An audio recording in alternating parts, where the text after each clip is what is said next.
বৈৰকৃত পাপচয় আছে বিদ্যমান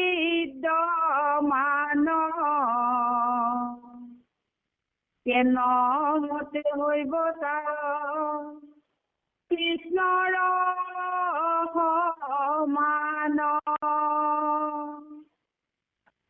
ৰাম কৃষ্ণ গহৰিতে শুনাই উত্তৰ ইহাৰ ইজন্মৰ যত পাপ ৰাজা সকলৰ পূৰ্ব জনমত পাপ কৰিয়া আছে যত বৈৰভাৱে মাধৱক স্মৰিল সতত তথাপিতো সমস্ত পাতক দূৰ ভৈল কৃষ্ণৰ স্বৰূপ পায়া বৈকুণ্ঠ গৈল কৃষ্ণ। সেই যিসকল দুষ্ট বুদ্ধি সম্পন্ন শত্ৰু ভাৱাপন্ন দেশ কৰি হিংসা কৰি ভগৱন্তক ৰজা আছিলে আৰু তেওঁলোকে কেনেকুৱাভাৱে স্মৰণ কৰি আছে হয় নেকি কৃষ্ণৰ নাম লৈ আছিলে ভাৱটো বেলেগ আছিলে আচলতে ইয়াত ভাৱৰ কথা কৈছে কিন্তু স্মৰণটো কৰিয়ে আছিলে মানে মনত পৰি আছিলে এই মোক মাৰিব নেকি বা তেওঁক মাৰিম ভগৱন্তক এনেকুৱা ধৰণৰ ভগৱন্তৰে স্মৰণ কৰি আছিলে কিন্তু বৈৰ ভাৱে আছিলে এতিয়া বৈৰ ভাৱ সম্পন্ন হৈ যিমানখিনি পাপ সম্পাদন কৰিলে সেইখিনিতো আছেই গতিকে সেইখিনি প্ৰকাশ হৈয়ে আছে গতিকে সেইজনে কেনেকৈ ভগৱন্তৰ সমান পাৰিহৰিত নিজে পোৱা বুলি ক'লে আগত বা অতৰ্ক মহিমা বুলি ক'লে আগৰ কেইদিনত ব্যাখ্যাত বুজাই দিলে আমাক যায় যে এই কৃষ্ণৰ সমান কেনেকৈ হ'ব পাৰে তাৰ উদাহৰণটো শুনাচোন বুলি আমাক ইয়াতে বুজাইছে আৰু এই জন্মতটো আছে পাপ মানে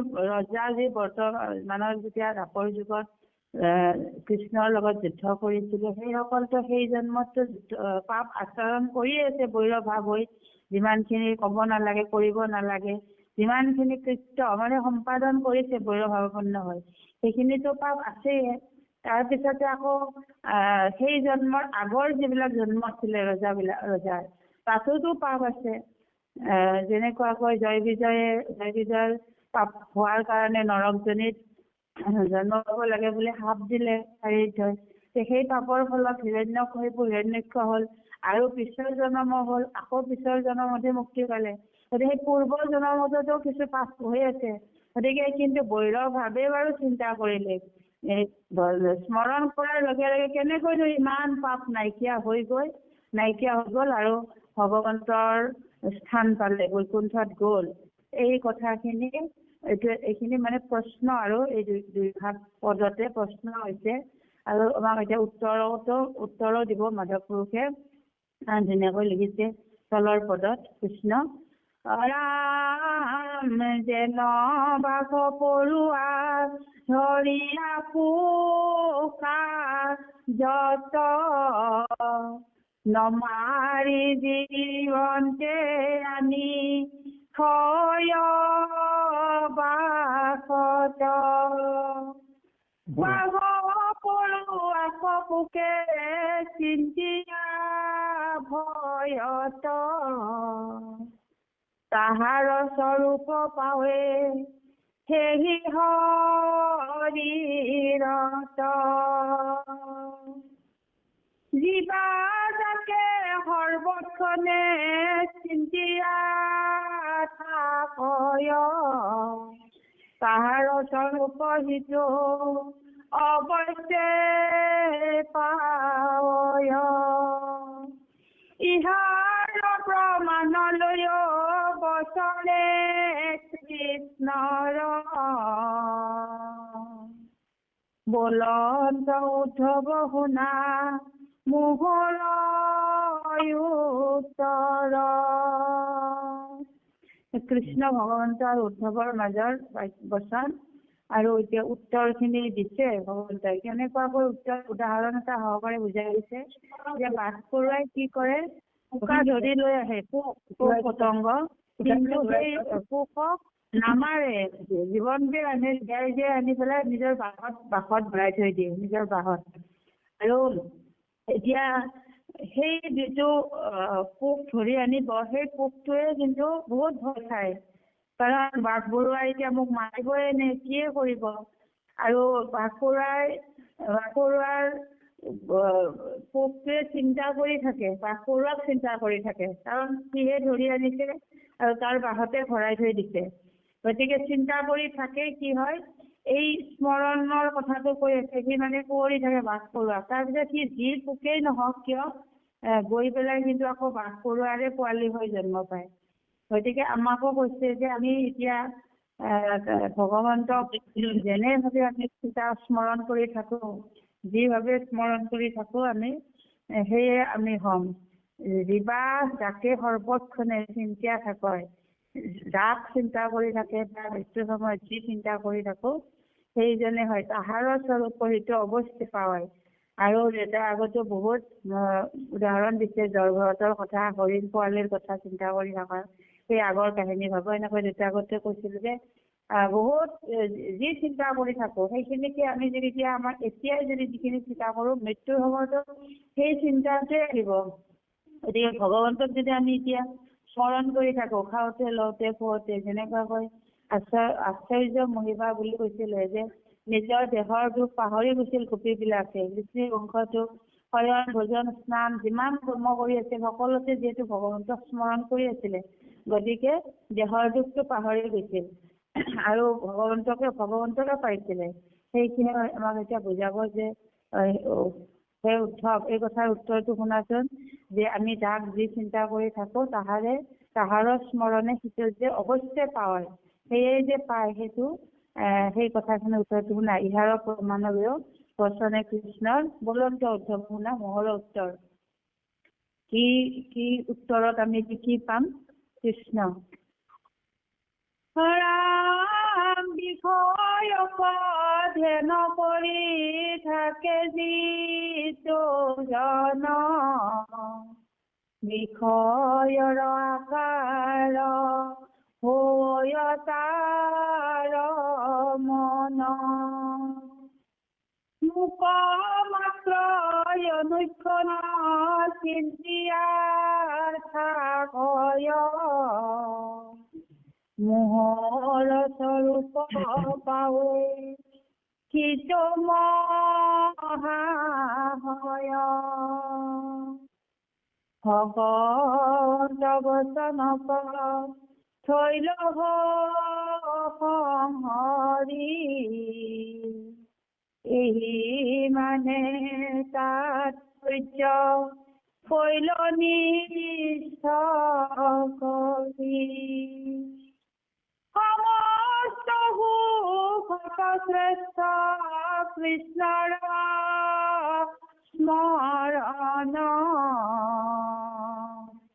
হৈয়ে কৃত হৰি স্মৰি সৰ্বক্ষণ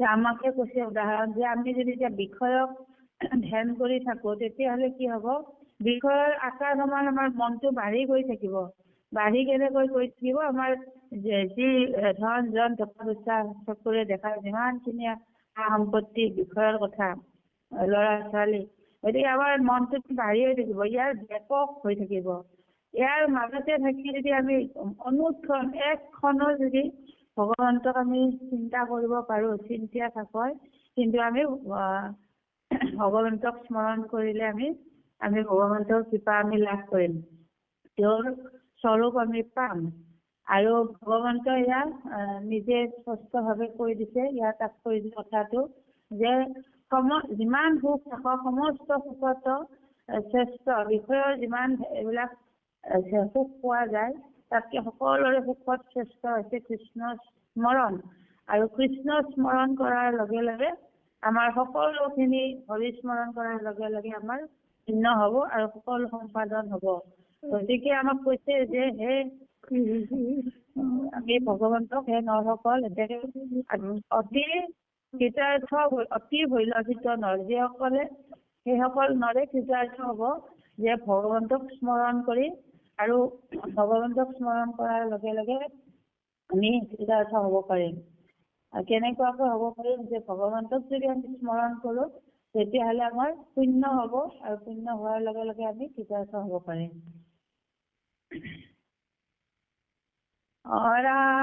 অৰামেতে কৃতাৰ্থয়তি ভৈলহিত নৰ তথাপি প্ৰাৰ্থনা কৰে স্মৰণ কৃষ্ণৰ নাৰদৰ বাক্যে লৈ প্ৰমাণ সাক্ষাৎ কৃষ্ণ অনন্ত স্তুতি ঋষিদাৰ এতিয়া আমাক নাৰদৰ বাক্যেৰে বুজাব বিচাৰিছে যে যদিও ভগৱন্তক স্মৰণ কৰাৰ লগে লগে সকলোখিনি আমাৰ যিখিনি কৃতাৰ্থ হওঁ তথাপি যে নাৰদৰ বাক্য আমাক সম্পূৰ্ণ ল'ব দিছে কি যে কৃষ্ণক অনন্ত স্তুতি ঋষি দ্বাৰকাত কেনেকুৱা বা ঋষিসকলে এতিয়া দ্বাৰকাত কৃষ্ণক স্তুতি কৰিছিলে সেইখিনি আমাৰ তেওঁৰ বচনেৰে আমাক বুজাব বিচাৰিছে। তলৰ পদত ক'ব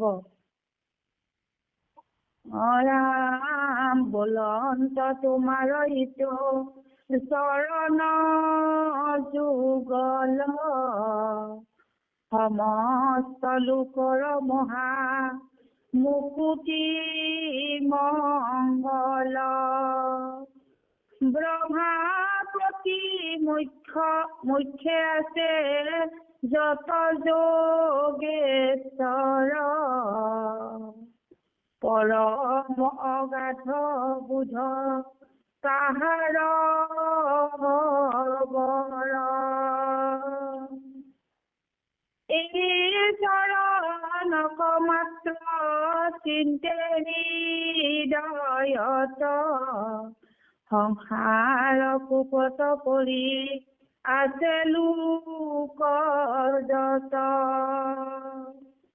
তাৰো অৱলম্ব এই পদ পদ্ম মাত্ৰ আশ্ৰয় মাত্ৰকে হৈ মুকুতিৰ পাত্ৰ।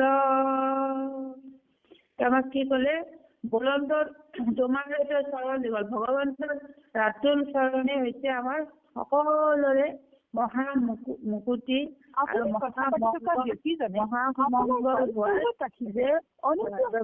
ভগৱন্তৰ চৰণ ৰাতুল চৰণ কাৰণ ব্ৰহ্মা আৰু যোগেশ্বৰ এইসকলে আচলতে সকলোখিনি পাইছিলে পৰম তেওঁলোকে সেই ব্ৰহ্মাৰ পদ পাইছিলে কিমান ডাঙৰ পদ পাইছিলে আৰু তেওঁলোকৰো সকলো সুখ শান্তিৰে আছিলে কিন্তু কি কাৰণত এতিয়া পৰম অগাধ তেওঁলোকৰ ইমান জ্ঞান আছিলে সেইসকলৰ কিন্তু তেওঁলোকে সেই ব্ৰহ্মা মহেশ্বৰেও কিন্তু সেই ৰাতুল চৰণকে চিন্তা কৰি আছিলে যে আমাৰতো এতিয়া আমি সংসাৰৰ অন্ধকূপত পৰি আছো আমিতো একো তেনেকুৱা ধৰণৰ আমি সুখ শান্তি নাইয়ে আমাৰ গতিকে ইমান অন্ধকূপত আমি পৰি থকাৰ পিছতো ৰাতুল চৰণ দুখনক আমি ভগৱন্তৰ কিয় অৱলম্বন নকৰো যাক আশ্ৰয় ব্ৰহ্মায়ো কৰে যাক আশ্ৰয় মহেশ্বৰেও কৰে যদি সেইজনে হৈছে মুক্তিদাতা সেইজনকে আশ্ৰয় কৰিছিল ভগৱন্তক অহৰ্নিশে স্মৰণ কৰি আছিলে আৰু গতিকে আমি সেইজন প্ৰভু ভগৱন্তক আমি হেন চৰণক আমি সাক্ষাৎ দেখিলো ইয়াৰ মানে নাৰদৰ বচনক কৈছে যে সেইজন ভগৱন্তক তেওঁলোকে দেখা পাইছে আৰু তেওঁকে আশ্ৰয় কৰিছে আৰু আশ্ৰয় কৰিয়ে আমি মুকুতিৰ পাত্ৰ হ'ব পাৰো আমি নিজৰ যি আত্মাৰ কল্যাণ সাধন হ'ব পাৰে বেলেগ আৰু আশ্ৰয় স্থান নাই অকল ভগৱন্তৰ ৰাতুল চৰণকে আশ্ৰয় কৰিলেহে আমি সংসাৰৰ অন্ধকূপৰ পৰা আমি তৰিব পাৰিম আৰু বেলেগ উপায় নাই। অৰাম হেন চৰণক আমি সাক্ষাতে দেখিলো, কিনো মোৰ ভাগ্যই আজি কৃত হইলো। তথাপিতো মোক অনুগ্ৰহ কৰা হৰি, তজু দুই পদ যেন সদায় সুমৰি। অৰামিহাৰ গুণক প্ৰকাশিয়া জগতত, ফুৰিব সদায় মই চিন্তিয়া মনত। এহি মানে সংহৰিলো নাৰদ বাক্য ক, যাৰা হবে এৰিবে ন পাৰে বিষয়ক। আগত আমাৰ কৃষ্ণ আৰু উদ্ধৱৰ মাজত ক'লে, আৰু এতিয়া নাৰদ আৰু নাৰদৰ বচনত আমাক কৈছে যে ব্ৰহ্মাই যেতিয়া চিন্তা কৰি থাকে আৰু যোগেশ্বৰ মানে যোগেশ্বৰ, যোগৰ ঈশ্বৰ ভগৱন্তৰে আন এটা নাম যোগেশ্বৰ, আৰু ইয়াতে ব্ৰহ্মা প্ৰতিমুখ্য আছে যত যোগেশ্বৰ বুলি কৈছে। তাৰমানে সেইসকলে ঋষিমুনি সকলে কৈছে নেকি, তেতিয়া বুজাই দিব এইখিনি কথা আমাক। সেই সকলে যেতিয়া ভগৱন্তক স্তুতি কৰি থাকে, আৰু নাৰদেও ভগৱন্তক গতিকে স্তুতি কৰি আছিলে ভগৱন্তৰ আতুল চৰণৰে, গতিকে আমিতো বিষয়তে মজি আছো, গতিকে আমি ভগৱন্তক এতিয়া স্তুতি কৰিবই লাগিব, স্মৰণ কৰিবই লাগিব। আৰু হেন চৰণকো আমি সাক্ষাতে দেখিব। নাৰদে কৈছে যে কিনো মোৰ ভাগ্য আজি কৃত হইল, আৰু এইখিনিকে অনুগ্ৰহ কৰা মোক কি অনুগ্ৰহ কৰিব লাগে ভগৱন্তৰ হৰিয়ে, যে যাতে তোমাৰ আতুল চৰণ দুখন আমি সদায় স্মৰণ কৰি থাকিব পাৰো। আৰু ইহাৰ গুণক প্ৰকাশিয়া জগতত, এতিয়া নাৰদে সেইকাৰণে গোটেই জগততে এইয়ে প্ৰকাশ কৰি আছিলে, কেৱল নাৰায়ণ নাৰায়ণ নাৰায়ণ। আমাৰ মুখ্য অঞ্চলৰ প্ৰভুজনাই কৈ থাকে নাৰায়ণৰ নাম, ভগৱন্তৰ নাম, কৃষ্ণ কৃষ্ণ হৰে ৰাম, কেৱল নামেই লৈ থাকিব লাগে বুলি আমাক কৈয়ে থাকে সদায়, বা দেউতাই আমাক সদায় মনত পঠিয়াই থাকে। যে এতিয়া নাৰদে কি কৰিছিলে, যিহেতু নাৰদে এইখিনি কথা জানিলে, বুজিলে, আৰু নাৰদীজনো পালে ইমান পাৰিহতীজনো, ফুৰিব সদায় মই চিন্তিয়া মনত, ভগৱন্তৰ নামে চিন্তা কৰি তেওঁ সদায় ফুৰি থাকিব, আৰু জগতত নাৰায়ণ নাম প্ৰকাশ কৰি থাকিব। এনেকুৱাকৈ নাৰদৰ বচনটো শেষ কৰিলে। আৰু তেতিয়া কি হব, যদি আমি নাৰায়ণক স্মৰণ কৰি থাকো, আমি যদিও বিষয়ত থাকো, বিষয়ত থাকিও কিন্তু যাৰা ভাৱে এৰিবে নপাৰে বিষয়ক, যিসকলে বিষয় এৰিব নোৱাৰে তাৰ কাৰণে এয়া আমাৰ মহা ঔষধ দি থৈ গল নাৰদে, যে নাৰদৰ বাক্যকে সাৰগত কৰি আমি যদি ভগৱানৰ নাম সদায় স্মৰণ কৰি থাকিব পাৰো, সদায় স্মৰণ কৰি থাকিব পাৰো।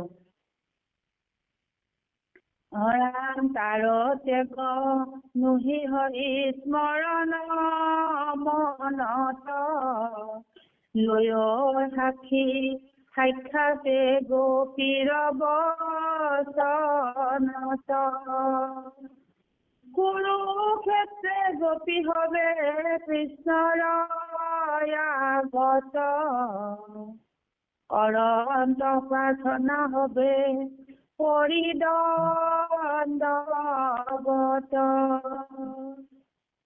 হে পদ্মনাভদেৱ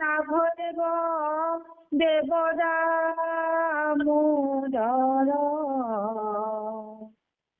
তজু পদ পংকজ পৰম শ্ৰেষ্ঠ দৰ, বুদ্ধি তয় গাধ মহাযোগেশ্বৰ, হৃদয়ত চিন্তে চৰণ সুন্দৰ। এতিয়া আমাক গোপীসকলৰ বচন কৈছে যে গোপীসকলৰ বিষয়ত আছিলে।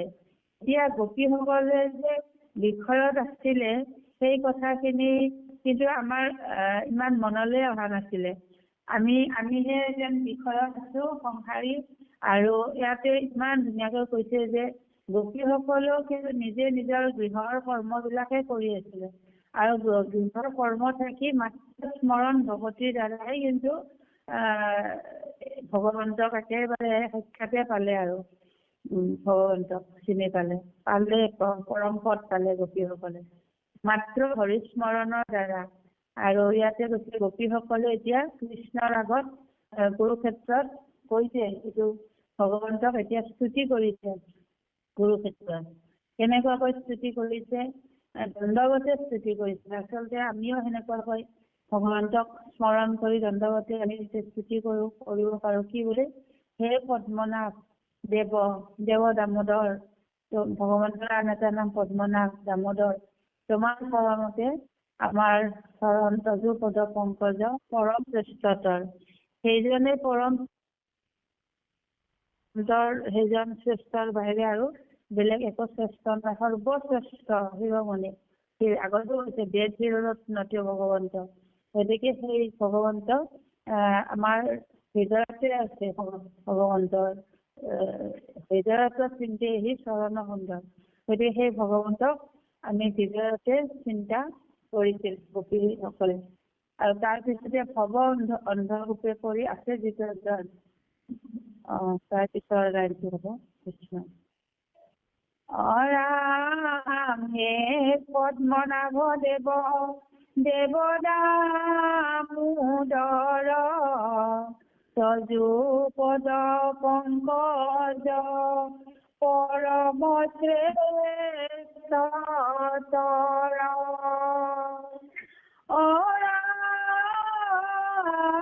বুদ্ধি তয় গাধ মহাযোগেশ্বৰ, হৃদয়ত চিন্তে চৰণ সুন্দৰ। হৰি ৰাম। বেদে স্তুতি কৰি পেলাই কৈছিলে যে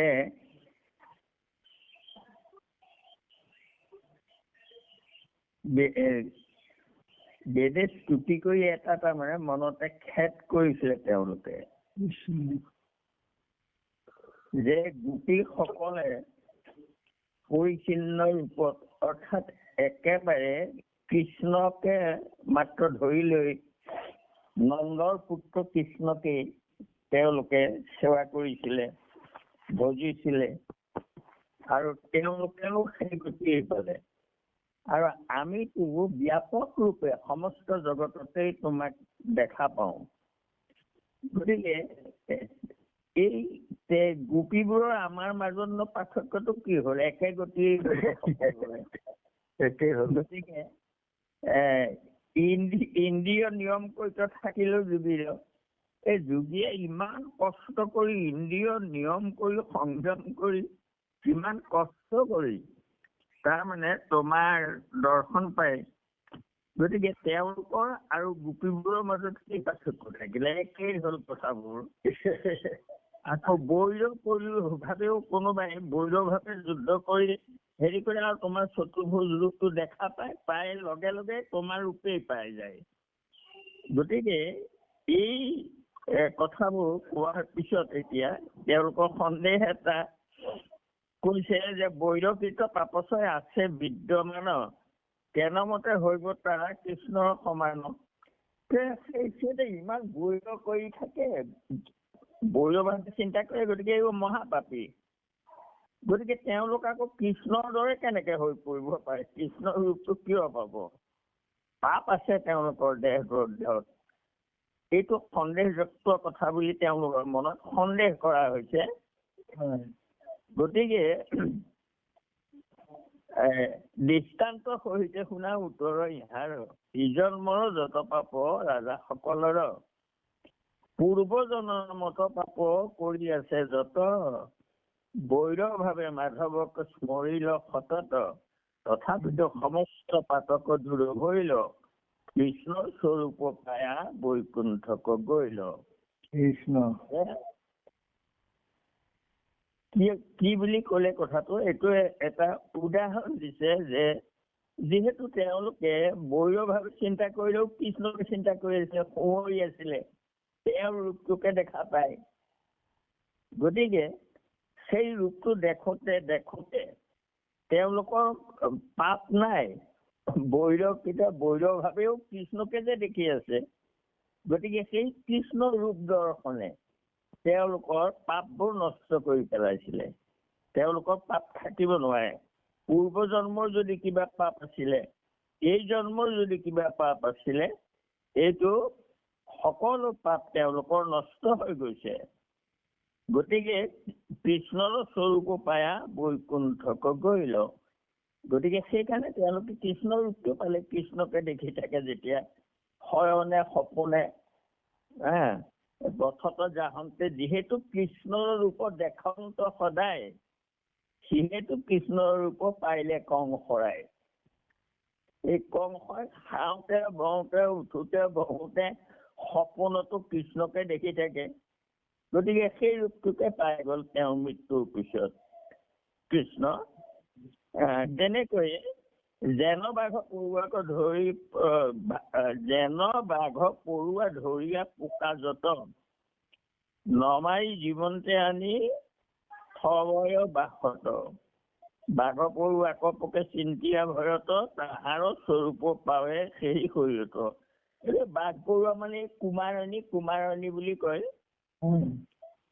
সেই কুমাৰণীবোৰে কি কৰে, সিহঁতৰ নিজৰ তাৰমানে হেৰি নাই, পোৱালি নহয়। সিহঁতে কি কৰে, সেই অন্য হাবি জংঘলত থকা পোক একোটা ধৰি আনে আৰু আনি পেলাই কি কৰে, তাৰ বাঁহত, তাৰমানে মাটিৰে বাঁহ তৈয়াৰ কৰি তাক সেই পোক সুমুৱাই থৈ দিয়ে। থৈ দি পেলাই কি কৰে, সদায় তাৰমানে সেই বাঁহটোৰ হেৰিয়াত তাৰমানে আহি পেলাই সিহঁতে মাজে মাজে সেই পাখিৰে শব্দ কৰি থাকে। সেই পোকটোৱে সেই বাঘ পৰুৱাটোৱে পাব নেকি, আকৌ পাব নেকি, তাক যে নি বাঁহত সুমুৱাই থলে। গতিকে সি ভাবে যে মই ৰক্ষা কৰিছো আৰু, কিন্তু সেই তাকে দেখি থাকে। কাৰণ সেই বাঘ পৰুৱাটোৱে গৈ পেলাই তাক তাৰমানে কি কৰে, আকৌ এই বাঁহৰ ভিতৰত সুমুৱাই থৈ বাঁহটোত ঘূৰি থাকে। সময়ে সময়ে আহি পাখিবোৰ বজাই তাৰমানে তাক শুনাই থাকে, ভয় খুৱাই থাকে। আৰু সেই কাৰণে বাঘ হেৰিয়ে কি কৰে, পোকবোৰে সেই কুমাৰণীজনী তাৰমানে ৰূপটোকে সিহঁতে মনত ধৰি এনেকে চিন্তা কৰি থাকোতে গৈ কুমাৰণী পোৱালি হৈ যায়, কুমাৰণী ৰূপ পাই যায় গৈ। সেই কথাটো কৈছে। গতিকে যিবিলাক সৰ্বক্ষণে চিন্তিয়া থাকয়, তাহাৰ স্বৰূপ সিটো অৱশ্যে পায়। যাক চিন্তা কৰি আছে, সেই ভৰতে মৃত্যুৰ সময়ত তাৰমানে একেবাৰে মহাযোগী আছিলে তেওঁ দেখোন। কিন্তু মৰিবৰ সময়ত কি হ'ল, সেই হৰিণা পোৱালিটোৰ কথা ভাবৰ কাৰণে তেওঁ গৈ হৰিণা জন্ম পালে। কিন্তু জাতিস্মৰ যেনিবা হৰিণা জন্মটো তেওঁ নাপাহৰিলে ঈশ্বৰৰ কথা।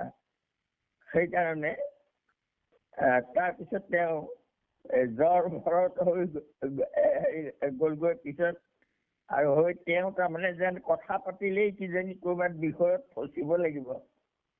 গতিকে সেইকাৰণে তাৰমানে কাৰোবাৰ কথাও নাপাতে তেওঁ। মাত্ৰ নিজৰ হেৰিহে কৰি থাকে। বাৰু যি কি নহওক, এতিয়া যিভাগে সৰ্বক্ষণে চিন্তিয়া থাকয়, তেওঁৰ স্বৰূপ পাই যায়। ইহাৰৰ প্ৰমাণলৈও বচনে কৃষ্ণৰ, বলন্ত উদ্ধৱ শুনা মোহৰ উত্তৰ। এই কথাটো ভগৱন্ত কৃষ্ণই আকৌ উদ্ধৱকো বুজাইছে। বিষয়ক ধ্যান কৰি থাকে যিটো জন, বিষয়ৰ আকাৰ হয় তাৰ মন। যিসকলে সদায় বিষয়কহে তাৰমানে চিন্তা কৰি থাকে, তেওঁলোকে সদায় সেই বিষয়কে ভোগ কৰিবলৈ পায়। অৰ্থাৎ বাৰে বাৰে জন্ম হৈ থাকি বিষয়কে ভোগ কৰি থাকে। মোকমাত্ৰ অনুক্ষণ চিন্তিয়া থাকয়, মোহৰ স্বৰূপ পাৱে সেইটো মহাশয়। সেইদৰে মোক যদি কোনোবাই চিন্তা কৰি থাকে তেতিয়াহ'লে তেওঁলোকে মোৰ ৰূপটো পাব। গতিকে ভগৱন্তৰ ৰূপটো আমি হৃদয়ত চিন্তা কৰি থাকিব পাৰোঁ। গোটেই জগততে ঈশ্বৰৰ ৰূপটো দৰ্শন কৰিব পাৰোঁ। ভগৱন্তই নিজে কৈ গৈছে, সমস্ত ভূততে ব্যাপী আছো মই হয়, সবাকো মানিবা তুমি বিষ্ণু বুদ্ধি কৰি। এতিয়া সেই বিষ্ণু বুদ্ধি কৰি আমাক মানিবলৈ কওঁতে তেওঁ এটা ৰূপো আমাক দি দিলে, কেনেকুৱা ৰূপটো। গতিকে সেই ৰূপটো ভকতে দেখা পাব লাগে। আমাৰ ভকতৰ হৃদয়তো সেই ৰূপটোকেই দেখা পাব লাগে। আমাৰ মায়াৰ দ্বাৰা ৰচনা, আমাৰ দেহবোৰ বেলেগ বেলেগ, আমাৰ কাৰো ৰূপ কাৰো লগত নিমিলাৰ কাৰণে গুৰুজন ভগৱন্ত কৃষ্ণই নিজে অৱতাৰ ধৰি এটা ৰূপ আমাক দি দিলে, যে তোমালোকৰ এই মায়াৰ ৰূপটো তোমালোকে নেদেখিবা, তোমালোকক পাৰ্থক্য কৰে, কাৰো লগত কোনো নিমিলে। কিন্তু মোৰ ৰূপটো সকলোতে যদি দেখিব পাৰা তেতিয়াহ'লে তোমালোক সকলো মোৰে অংশ তোমালোকো। গতিকে তোমালোকক সেই ৰূপটো মই দিছো, সেই ৰূপটো মোক তোমালোকে চিন্তা কৰিবা হৃদয়ত। কৃষ্ণ মাধৱ মাধৱ। ভগৱন্ত বচনকত কৈলো সংহৰি, এহি মানে তাৎপৰ্য কৰিলো নিশ্চিত কৰি। আৰু ভগৱন্ত বচন ইমানতে সামৰিছে। সমস্ত সুখতো শ্ৰেষ্ঠ কৃষ্ণৰ স্মৰণ, হৈ কৃতকৃত হৰি স্মৰি সৰ্বক্ষণ। হয়, আমি সেয়া কৃষ্ণক সদায় সৰ্বক্ষণতে স্মৰি আমি সুখী হৈছো নে বা হ'ব পাৰিছো নে নাই, সেয়া আমি প্ৰত্যেকে নিজৰ নিজৰ কথা। আমি ঈশ্বৰৰ নাম লৈ নিজে কিমান আনন্দ পাইছো বা কিমান প্ৰেম ভাৱে লৈছো, সেইটো আমাৰ প্ৰত্যেকৰ নিজৰ কথা। কিন্তু সেই নাম লৈ আনন্দ পাব লাগে, প্ৰেম পাব লাগে। যেতিয়া প্ৰেম হয় তেতিয়া সেই প্ৰেমাস্পদ জনলৈ সদায় মনত পৰি থাকে কৃষ্ণ। আমি যাক প্ৰেম কৰো তেওঁক আমি তাৰমানে চকুৰ আগত দেখি থাকো। ঠিক তেনেকৈ সেই প্ৰেমটো বাহ্যিক প্ৰেমটো আমি যদি অন্তৰ্মুখী কৰি দিওঁ, অৰ্থাৎ কৃষ্ণক সেই প্ৰেমাস্পদৰ আসনত যদি ঈশ্বৰক বহুৱাই লওঁ, তেতিয়াহ'লে আমি তেওঁকে চাই থাকিব পাৰিম। সেইটোকে সপ্ৰেম ভকতি বুলি কয়। গতিকে এতেকে কৃতাৰ্থ আতি ভৈৰৱ সিটো নৰ, তথাপি প্ৰাৰ্থনা কৰে স্মৰণ কৃষ্ণৰ। অৰ্থাৎ ভগৱন্তই কি ক'লে কথাটো, যে মোক চিন্তা কৰি মোৰ ৰূপ পায় আৰু তেওঁলোক কৃতাৰ্থ হয়। এতেকে কৃতাৰ্থ অতি ভৈৰৱ সিটো নৰ, সিটো নৰ, তেওঁলোক কৃতাৰ্থ হ'ল, তথাপি প্ৰাৰ্থনা কৰে স্মৰণ কৃষ্ণৰ। তথাপিতো তেওঁলোক কৃতাৰ্থ হলেও কিন্তু মোৰ স্মৰণ কৰিবলৈ তেওঁলোকে সৰ্বক্ষণতে প্ৰাৰ্থনা কৰে আৰু সদায় মোক স্মৰণ কৰিবলৈ বিচাৰি থাকে। নাৰদৰ বাক্য লৈও প্ৰমাণ সাক্ষাৎ, কৃষ্ণক কৰন্ত স্তুতি ঋষি দ্বাৰকাত। সেই দ্বাৰকালে নাৰদ বহুতবাৰ গৈছে আৰু সেই তাত দ্বাৰকাত গৈ পেলাই কৃষ্ণক স্তুতি কৰিছিলে। বলন্ত তোমাৰ এইটো চৰণ যুগল, সমস্ত লোকৰ মহামুকুতি সমংগল। ব্ৰহ্মা প্ৰতি মুখে আছে যত যোগেশ্বৰ, পৰম অগাধ বোধ তাহাৰা খবৰ। এইটো এটা আমাক উদাহৰণ দেখুৱাইছে যে হে প্ৰভু, তোমাৰ এই চৰণ যুগল, কৃষ্ণৰ চৰণ যুগলৰ কথা কৈছে। তোমাৰ এইটো চৰণ যুগল, সমস্ত লোকৰ মহামুকুতি মংগল। সমস্ত লোককেই তোমাৰ এই চৰণে মুক্তি দিয়ে। ব্ৰহ্মা প্ৰতিমুখে আছে যত যোগেশ্বৰ, তাৰমানে ব্ৰহ্মা, শিৱ, সনন্দ আদি, সুখদেৱ আদি এইসকল যোগেশ্বৰ বুলি কয় তেওঁলোকক। কাৰণ তেওঁলোকে নিৰ্গুণ ব্ৰহ্ম ধ্যান কৰি কৰি তেওঁলোকে যোগ সিদ্ধি হয়, সেইকাৰণে সেইসকলক যোগেশ্বৰ কয়। যিমানবোৰ যোগেশ্বৰ আছে ব্ৰহ্মা প্ৰতিমুখে, ব্ৰহ্মাকে আদি কৰি যিসকল যোগৰ সাধক, তাৰমানে সেইসকলে কি কৰিছিলে, যত যোগেশ্বৰ পৰম অগাধ বোধ তাহাৰা খবৰ, তেওঁলোকে মহাজ্ঞানী, তেওঁলোকে ব্ৰহ্মক ধ্যান কৰিব পাৰে। পৰম অগাধ বোধ, তেওঁলোকৰ অগাধ বুদ্ধি, তাৰমানে জ্ঞান। এই চৰণক মাত্ৰ চিন্তে হৃদয়ত, তথাপিতো তেওঁলোকে সেই নিৰ্গুণ ব্ৰহ্মৰ চিন্তাটো এৰি ভগৱন্তৰ সগুণ সাকাৰ কৃষ্ণৰ চৰণ হৃদয়ত চিন্তা কৰিবলৈ ধৰে। সংসাৰৰ কূপত পৰি আছে লোক যত, তাৰো অৱলম্ব এহি পাদ পদ্ম মাত্ৰ, আশ্ৰয় মাত্ৰ হৈ মুকুতিৰ পাত্ৰ। কৃষ্ণ হয়, সেই যোগেশ্বৰ সকলেও কি কৰিছিলে যে ভগৱন্তৰ চৰণহে হৃদয়ত সদায় চিন্তা কৰে। আৰু এই আমাৰ সংসাৰত আমি যিবোৰ মানুহ এতিয়া এই সংসাৰৰ কূপ বুলি কৈছে এইখন, হয় কথাটো, আমি এই সংসাৰ কূপত পৰি আছো, গতিকে আমাৰো সেই চৰণেই অৱলম্ব, অৰ্থাৎ তোমাৰ চৰণ দুখানিয়ে আমাৰো অৱলম্ব। এয়া নাৰদে স্তুতি কৰি ভগৱন্তক কৈছে যে মহা যোগেশ্বৰ সকলৰো অৱলম্ব তোমাৰ চৰণেই, আৰু সংসাৰ কূপত আমি পৰি আছো, আমাৰো অৱলম্ব হ'ল তোমাৰ চৰণ দুখানিয়ে।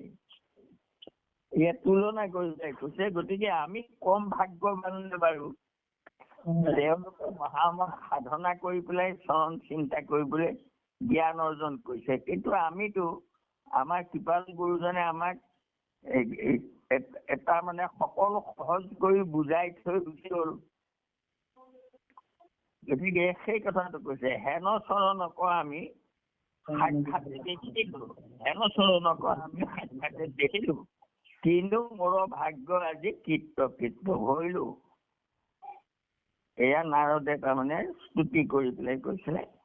তথাপিতো মোক অনুগ্ৰহ কৰা হৰি, তলৈ পদ যেন সদায় সুমৰি, ইহাৰ গুণক প্ৰকাশিয়া জগতত, কৰিব সদায় মই চিন্তিয়া, ফুৰিব সদায় মই চিন্তিয়া মনত। হে প্ৰভু, তোমাৰ এই যি চৰণ মই সদায় দেখা পালো, মই যেন এই সংসাৰত ঘূৰি ফুৰোতেও মই তোমাৰ এই চৰণ যুগলৈকে সুঁৱৰি মই ঘূৰি ফুৰিব পাৰো, আৰু ইহাৰ গুণক প্ৰকাশিয়া জগতৰ, আৰু তোমাৰ এই চৰণ যুগলৰ যি মহিমা, সেয়া যাতে মই জগতত প্ৰচাৰ কৰি থাকিব পাৰো। কৰিব সদায় মই চিন্তিয়া, ফুৰিব সদায় মই চিন্তিয়া মনত। মই মনত তোমাৰ চৰণকে চিন্তা কৰি ঘূৰি ফুৰিম, আৰু তাকেই মই প্ৰকাশ কৰি থাকিম। এহি মানে সংহৰিলো নাৰদ বাক্যক, যাৰা সবে এৰিবে নপাৰে বিষয়ক। এইকেইটা নাৰদৰ কথা ইমানতে সামৰিছে, আৰু সামৰি কৈছে যে বিষয় এৰিব নোৱাৰে যিবোৰ মানুহে, গতিকে তাৰো ত্যাগ নহি হৰি স্মৰণ মনত, লৈও সাক্ষাতে গোপীৰ বচনত।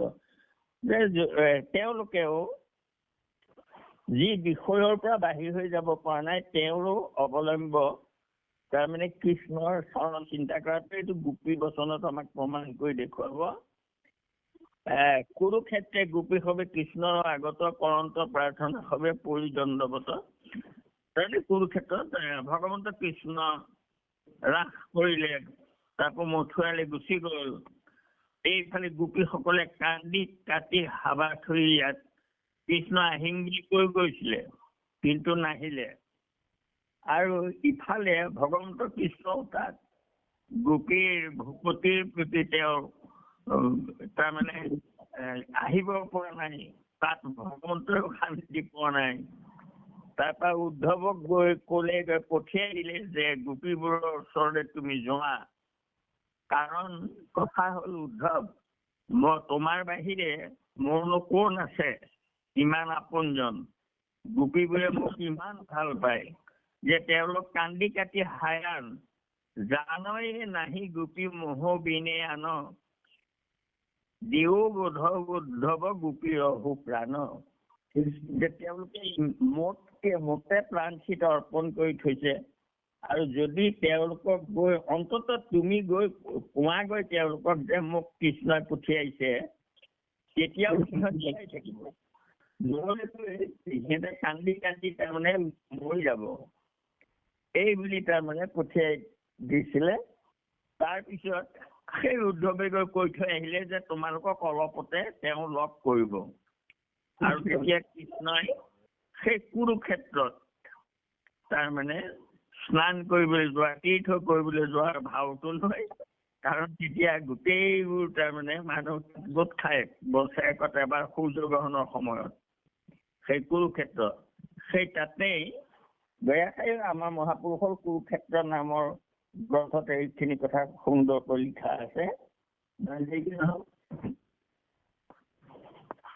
কৃষ্ণ হেৰি অকমান হেৰি কৰি আছো ৰবচোন, মই অতিথি এজন আহিছে, মই ভিতৰলৈ খবৰ।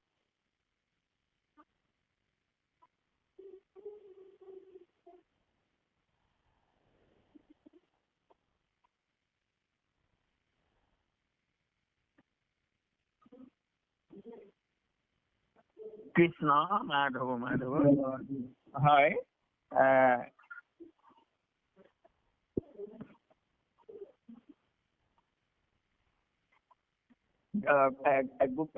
লৈৱাৰ ষাঠি গোপীৰ বচনত কুৰুক্ষেত্ৰত তাৰমানে কি বুলি কৈছে তেওঁলোকে, হে পদ্ম নাভ দেৱ দেৱ দামোদৰ তজুপদ পংকজ পৰম শ্ৰেষ্ঠতৰ, বুদ্ধিত অগাধ মহা মহাযোগেশ্বৰ, হৃদয়ত চিন্তি চৰণ সুন্দৰ।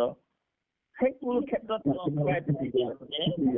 কৃষ্ণক একেবাৰে মাজত বহুৱাই লৈ তেওঁলোকে স্তুতি কৰিছে যে হে প্ৰভু, সমস্ত সকলো যোগেশ্বৰ আদি সদাশিৱ আদি সকলক যোগেশ্বৰ কয়। তেওঁলোকে তোমাৰ এই চৰণ সদায় চিন্তা কৰি থাকে। ভৱ অন্ধ কূপে পৰি আছে যিটো জনত, তাৰো উঠিবাৰ লতা তোমাৰ চৰণ। এই সংসাৰৰ মায়া মোহত পৰি থকা সকলো তোমাৰ এই চৰণ চিন্তা কৰি এই সংসাৰৰ পৰা উদ্ধাৰ হ'ব পাৰে। আমি গৃহ সেৱকিনী গোপীগণ যত, এই পদ অৰবিন্দ আমাৰ মনত। প্ৰভু আমি তোমাৰ সেৱকিনী, আৰু আমিও তোমাৰ এই চৰণ অৰবিন্দ আমাৰ মনত সদায় ধৰি থাকো। সদায় উদয় হওক স্বপ্নটো সাক্ষাৎ, আমি যাতে সপোনতো তোমাৰ এই চৰণ দুখানি নেপাহৰো। এতেক প্ৰাৰ্থনা হৰি কৰিলো তোমাত, তুমি আমাৰ এই প্ৰাৰ্থনা গ্ৰহণ কৰা। এই মানে থৈলো গোপী খবৰ চন, ভগৱন্ত বাক্যে সংহৰ প্ৰকৰণ। আৰু ইয়াৰ পিছত ভগৱন্তৰ বাক্যৰে প্ৰকৰণ সমাপ্ত কৰিব। গতিকে আজিৰ বাবে পাঠ ইমানলৈকে আমাৰ কৰা হ'ল।